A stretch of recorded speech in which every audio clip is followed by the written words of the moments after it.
அனைவருக்கும் தெய்வீக வணக்கம். இன்னைக்கு இந்த பதிவில் நம்ம என்ன பார்க்க போறோம்னா, நம்ம எல்லாருக்குமே காமனாக இருக்கிற பிரச்சனை தாங்க கடன் பிரச்சனை. எந்த மனுஷன் வாழ்க்கையில் கடன் இருக்கோ அவனுக்கு பணமே சேராதுங்க. சம்பாதிக்கிற பணம் ஃபுல்லாக கடன்லேயே தீர்ந்து போயிடும். அந்த கடனை தீர்க்கிறதுக்கு ஒரு எளிய வழிபாடை தாங்க நம்ம இந்த பதிவில் பார்க்க போகிறோம். இந்த வழிபாடை நம்ம தேய்பிறை அப்படி இல்லைன்னா வளர்பிறை அஷ்டமி திதியில் தாங்க செய்யணும். மே 1ஆம் தேதி புதன்கிழமை தேய்பிறை அஷ்டமி திதி வருதுங்க.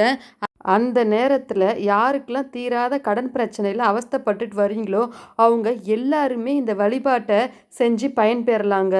இந்த வழிபாடை செய்கிறது மூலயமா உங்கள் கடன் பிரச்சனை கொஞ்சம் கொஞ்சமாக குறையுங்க.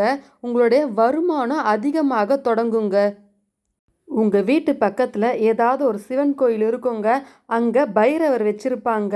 அந்த பைரவருக்கு எப்பவுமே தேய்பிறை அஷ்டமி திதி அப்போ சிறப்பு அபிஷேகமும் ஆராதனையும் நடக்குங்க. அந்த டயத்தில் நீங்கள் போய் கலந்துக்கோங்க. கலந்துக்கிட்டு பைரவருக்கு பிடிச்ச தயிர் சாதம் செஞ்சு எடுத்துகிட்டு போய் பிரசாதமாக கொடுங்க. அந்த பிரசாதத்தை கோயிலுக்கு வந்தவங்களுக்கு கொடுங்க. அப்படி இல்லைன்னா சாப்பாட்டுக்கு கஷ்டப்படுறவங்களுக்கு கொடுங்க. இது ஒரு நல்ல பலனை கொடுக்கும். அப்படி உங்களால் இதை பண்ண முடியலனாலும் பரவாயில்லைங்க. உங்களால் என்ன பண்ண முடியுமோ அதை பண்ணால் போதுங்க. நம்ம மனசார கடவுளுக்கு என்ன கொடுத்தாலும் அவர் ஏற்றுப்பாருங்க. நம்ம கஷ்டம் தீரணும்னு சொல்லி பைரவர்கிட்ட நல்லா வேண்டிட்டு இந்த விளக்கை ஏற்றி வைக்கணுங்க. இந்த விளக்கை ஏற்றி வச்சா மட்டும் போதுங்க. நம்ம கடன் பிரச்சனை ஃபுல்லாக தீந்துருங்க. தீந்துட்டு நமக்கு வருமானம் நல்லா வர ஆரம்பிச்சிடும். இதுக்கு நம்ம வீட்டிலேருந்து கிளம்பும்போது இந்த விளக்குக்கு தேவையான பொருள் எல்லாமே நம்ம வீட்டிலே ரெடி பண்ணி எடுத்துகிட்டு போகலாங்க. இந்த விளக்கை ஏற்றுறதுக்கு நமக்கு 2 சிவப்பு துணி வேணுங்க. அந்த சிவப்பு கலர் துணி சதுர வடிவில் சின்ன துணியாக எடுத்துக்கோங்க. அதில் ஒரு சிவப்பு துணியில் 4 மிளகு வைக்கணுங்க. இன்னொரு சிவப்பு துணியில் 7 மிளகு வைக்கணுங்க. இதை ஒரு சின்ன மூட்டையாக ஒரு நூல் போட்டு கட்டிக்கோங்க. இதை இப்போ பார்க்குறதுக்கு சனிக்கிழமை சனீஸ்வரருக்கு எள்ளு விளக்கு ஏற்றுவீங்க தெரியுமா? அதில் அந்த எள்ளை கருப்பு துணியில் எப்படி கட்டியிருப்பாங்களோ அதே மாதிரி நீங்கள் சிவப்பு துணியில் மிளகை கட்டி வச்சுருப்பீங்க. இது கூட வீட்டில் இருந்து நல்லெண்ணெய் எடுத்துகிட்டு போங்க. உங்களால் முடிஞ்சால் புது அகல் விளக்கு 2 வாங்கிக்கோங்க. அப்படி முடியாதுன்றவங்க கோவிலில் நிறைய அகல் விளக்கு இருக்கும்.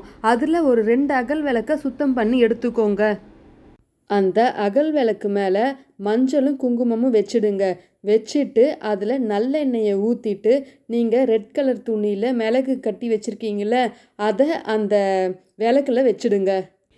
இப்போ அந்த 2 மூட்டையிலும் சேர்த்து 11 மிளகு இருக்குங்க. உங்கள் கையால் அந்த தீபத்தை அந்த தேய்பிறை அஷ்டமி திதி அப்போ பைரவர்கிட்ட நல்லா வேண்டிட்டு அந்த விளக்கை ஏற்றி வச்சுடுங்க.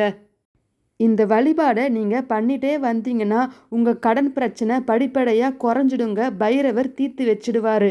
அதுக்கப்புறம் உங்களுடைய செல்வ வளம் பெருக ஆரம்பிச்சிடும். இன்னும் சில பேரால் இந்த டைமிங்க்கு கோயிலுக்கு போய் விளக்கு போட முடியல அப்படின்னு நினைக்கிறவங்க பைரவருடைய வாகனமான நாய்க்கு உங்களால் முடிஞ்ச பிஸ்கெட் வாங்கி கொடுங்க. அப்படி இல்லைன்னா உங்கள் கையால் அதுக்கு சாப்பாடு வைங்க. இதை வீட்டு நாய்க்கு செய்கிறத விட தெரு நாய்க்கு செஞ்சிங்கன்னா நல்ல பலனை கொடுக்கும். இந்த எளிய வழிபாடை செஞ்சு எல்லாரும் பயனடையுங்க. நன்றி.